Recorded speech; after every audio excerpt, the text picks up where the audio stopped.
Assalamualaikum warahmatullahi wabarakatuh. Jumpa lagi dengan para calon mahasiswa Indonesia tahun 2023, terutama teman-teman yang menginginkan kuliah di IPB ya, Institut Pertanian Bogor, jalur SNMPT, jalur tes, jalur tulis. Pada kesempatan kali ini saya akan kupas keketatan ya, persaingan prodi-prodi di IPB, Institut Pertanian Bogor tahun 2023. Nah, di video berikutnya, saya akan juga mengupas terkait dengan skor-skor UTBK yang layak lolos di IPB tahun lalu. Kira-kira berapa, untuk itu nanti terus ikuti video yang saya unggah.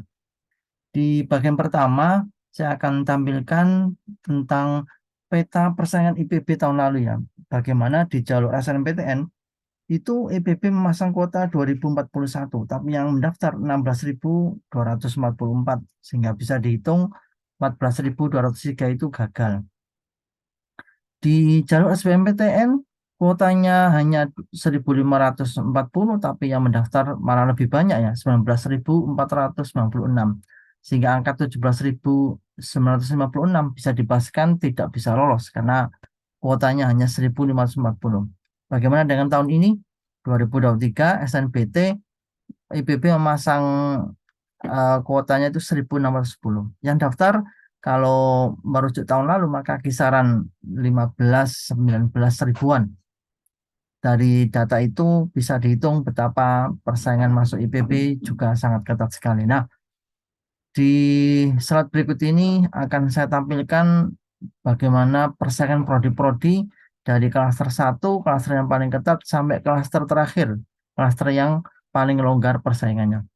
Kita akan buka di klaster 1, ada prodi apa saja? Ya, ilmu gizi, teknologi pangan, statistika dan sains data, ilmu komputer, dan teknik sipil dan lingkungan. Menepati klaster 1 di mana angka keketatannya sangat kecil sekali, 3-4% saja. Jadi peluangnya sangat kecil ya, peluangnya hanya 3-4%, di bawah 5%. Menunjukkan prodi-prodi ini sangat ketat, sangat tinggi persaingan, sangat sulit untuk ditembus, sangat kecil peluang untuk bisa lolos, karena peminatnya ribuan. 1.100 dan ada ini 710, tapi kuotanya hanya 32. Jadi teman-teman yang menginginkan prodi-prodi ini tentu harus mempersiapkan betul modal nilai UTBK-nya, harus yang paling optimal supaya bisa bersaing memperebutkan tiket di prodi ini yang sangat ketat, yang hanya 3 dan 4% saja. Di klaster kedua ada aktuaria, manajemen, agribisnis, ekonomi pembangunan, dan arsitektur lanskap. Ini juga masih sangat ketat, teman-teman. Hanya di angka 5 dan 6% saja peluangnya. Masih di bawah 10%. Ini menunjukkan prodi-prodi ini juga butuh effort untuk mendapatkan tiketnya itu menggunakan nilai UTBK yang sangat tinggi, yang sangat bagus. Kalau UTBK-nya tengah-tengah saja, peluangnya tidak bisa tembus karena peminatnya sangat banyak. Peluangnya hanya 5 dan 6% saja. Di klaster ketiga ada komunikasi dan pengembangan masyarakat, kedokteran hewan biomedis, teknologi industri pertanian, teknologi hasil perairan, dan bisnis.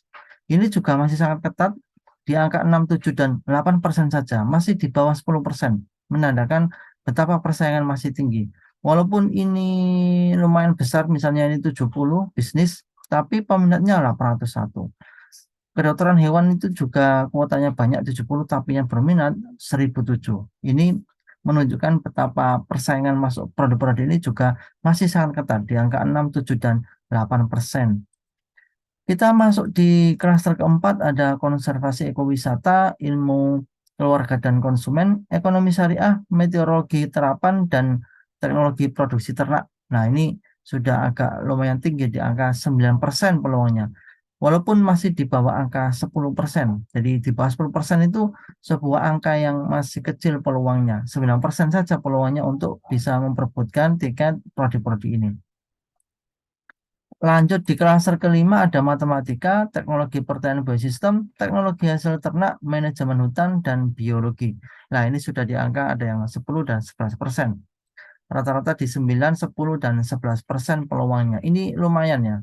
Kalau sudah aman menyentuh angka 10% itu secara peluang lebih besar dibandingkan yang klaster sebelumnya yang hanya 4, 5, 6, 7, dan 8% saja. Untuk itu, prodi-prodi ini bisa layak untuk dipilih, untuk bisa bersaing, dan prodi-prodi ini juga memiliki prospeknya juga bagus di masa depan.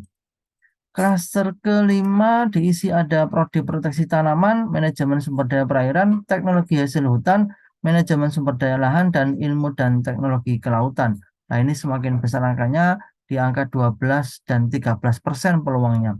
Ilmu dan teknologi kelautan ini 13,82, mendekati 14%. Nah, ini sudah mulai longgar persaingan, sudah mulai lebih besar peluangnya dan layak untuk bersaing di prodi-prodi ini dengan keketatan yang di atas 10%.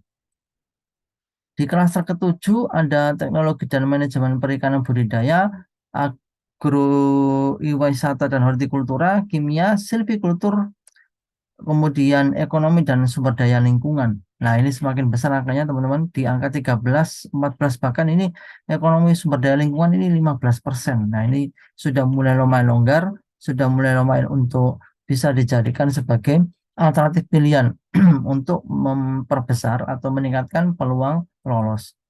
Di klaster terakhir ada biokimia, nutrisi dan teknologi pakan, fisika, teknologi dan manajemen perikanan tangkap. Nah, ini semakin besar angkanya 15, 16. Fisika ini 20%, bahkan ini teknologi dan manajemen perikanan tangkap ini 30%, mendekati angka 31% ya.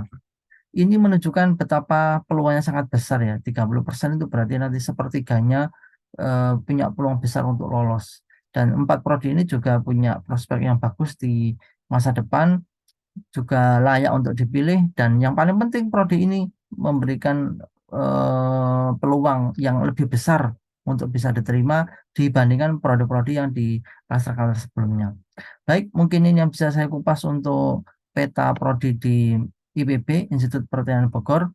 Tetap semangat, semoga bermanfaat. Sampai ketemu di video berikutnya. Wassalamualaikum warahmatullahi wabarakatuh.